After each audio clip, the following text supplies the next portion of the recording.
In life, David wasn't a very serious self-promoter. He just wanted to make images. Now that he's gone, we can bring forward what he was able to make in the decades that he was taking portraits.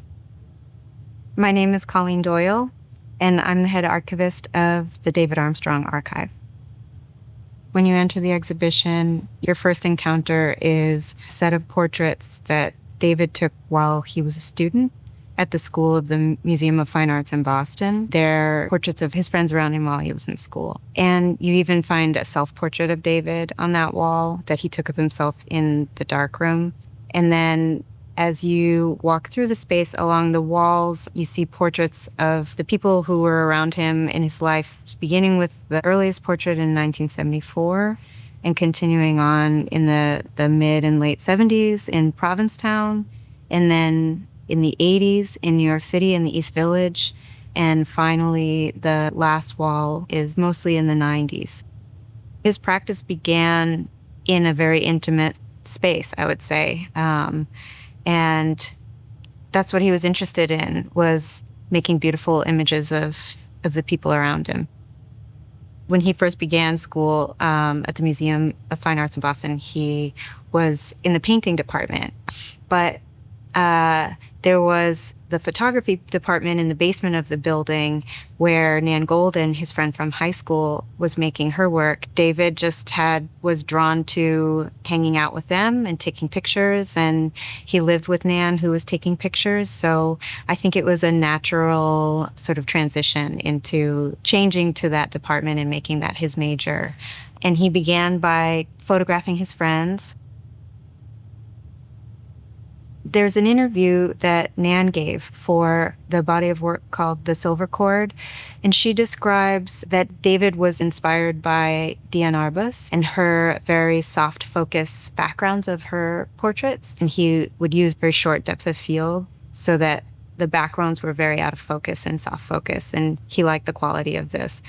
When he traveled to visit Nan in Berlin, he traveled around himself to all of the formal gardens and took the person out of the image and started shooting just landscape and soft focus images of buildings and statues. And really playing with the focus of his camera so that it really sort of abstracted the place. And when he moved back to the States in the early 90s, he continued it there.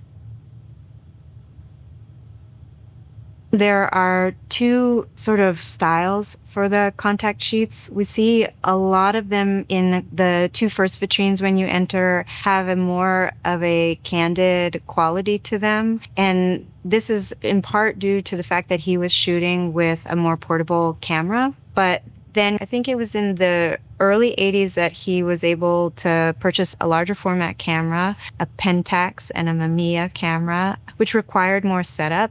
I think just the very nature of working with something more cumbersome meant he had to be a little bit more thoughtful and deliberate with the portrait session. When we first began this project, we pulled all of the prints, the negatives, the contact sheets out of the barn. They were being stored in big plastic bins. It was, I would say, quite a mess to begin with.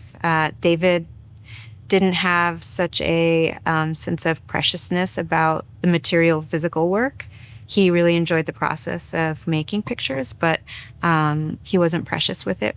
And we kind of unburied ourselves of piles and piles of work that was all thrown together, and tried to form a system of organization. And we invited anyone who may have known David to come and look through images with us and help us identify the people in the images. So slowly, we also began to give titles and names to things. It took a long time for us to figure out even what we had. So now that we passed the 10-year mark since David has passed, I think that the people who were tasked with organizing the work felt a new sense of urgency to get it back in front of the public and show it and reintroduce David's work after all of this time. It felt like an important anniversary, and we were finally organized enough to do so.